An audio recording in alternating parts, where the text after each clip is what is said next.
Magandang hapon, good afternoon mga kalat viewers. Andito pong muli ako.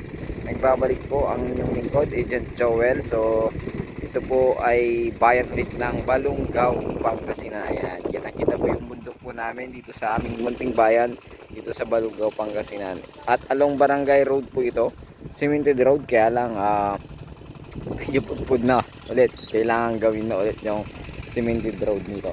So ayun, nandito po tayo sa Balungaw, Pangasinan. May tinitignan tayo dito na 3,716 square meter mula po dito hanggang doon sa aking motor, hanggang doon po. So ayan, mayroon po siyang deep well, so may patubig na po, wala tayong problema. Tapos hanggang doon naman sa may ang dulo niya, yung bakod na yan, ayan, hanggang dyan po ang dulo niya. Tapos yan, ganyan po yung shape ng lupa, hanggang yan po yung likod niya. So yan po, maganda po yan sa mga gusto po na ganyang kaliit lamang po na farm lot. Frontage nito siguro nasa po ito, nasa 25 more or less ang frontage nito, or sabihin na natin 22 more or less ang frontage nito. So hanggang doon po puntahan natin. Tapos ayan, along Barangay Road, malapit lamang po sa provincial. Ayan, malapit lamang po sa sa provincial road po yan, provincial road po, going to Balungaw and going to Santa Maria yan. So ayan naman yung kakabitan ng kuryente at internet. So dito naman yung boundary nya, ayan, tapos padiretso rin po doon, tapos hanggang doon. So ayun, napakaganda po ito. Ang maganda pa po rito ay nakapangalan po sa ating seller, kaya wala po tayong magiging problema sa bang extrajudicial settlement. Pangalan po nilang mag-asawa, and madali po itong ilipat kumbaga. So kaya nga lang, ang presyo nga lang ito ay medyo mataas kasi malapit lamang siya sa provincial highway.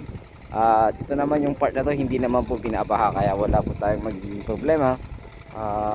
Hindi kung gusto mong magtayo ng bahay dito, pwede mong i-level sa kalsada, pwede rin pong hindi. Ito po ay hindi naman po binabaha dito sa part na ito. Flood free naman po ito. So napakagandang gawing residential farm lot. At the same time, pwedeng gawing talagang residential na lang. Ito po ay kunwari niya, may mga fish pan po dyan. Ewan ko kung ano mga nilalagay. Kalimitan po kasi dito mga hito, ganon, at tilapia. So dito naman, napakaganda ng tubig, ng bukal ay ng deep well ng tubig dito. Hindi po ganon ka malakas po ang bugan pag kinakabitan ng ganyan ng makina.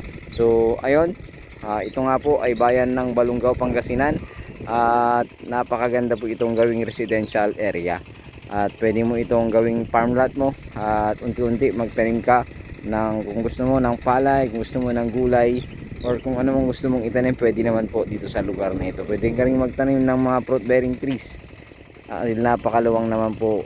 At ito po yung mga gusto po ng maliit na area, at the same time malapit sa mismong daan at mga kuryente at internet, ay ito po ay maganda rin po yung presyo nito.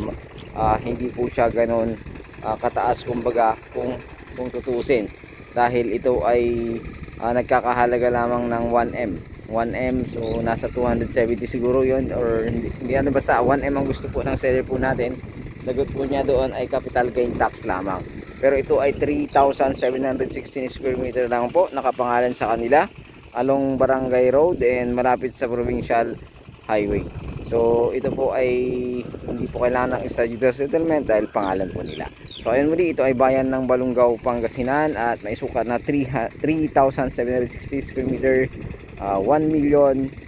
Sagot po nila ang capital gain tax. Yun po yung sinasabi nilang price, kaya yun po yung gusto nila. Pero kung makakatawad man tayo, sana makatawad po tayo para naman po mapagbigyan po yung bawat isa na gusto pong makabili ng ganitong klase ng lupa, na kung tutusin pwede mong gawing residential lot dito sa bayan ng Balungaw. Malapit din po dito, boundary na po ng malapit din po ito, may daanan papuntang Rosales at Santa Maria. Sangkintin yon, Tayog. Yan, malapit po yan. So ayun muli, maraming salamat. Sana magustuhan nyo po yung area na ito na aming inaalok po sa inyo. At kayo po ay patuloy sa sumusuporta sa aming vlog dito sa Muchan Joel Lot Vlog. Maraming salamat po. At sa mga baguhan po sa aking munting video, please subscribe po ang aking channel. Huwag niyo pong kalimutang i-click ang notification bell upang maging updated po kayo sa susunod pang mga videos. Maraming salamat po and God bless you all.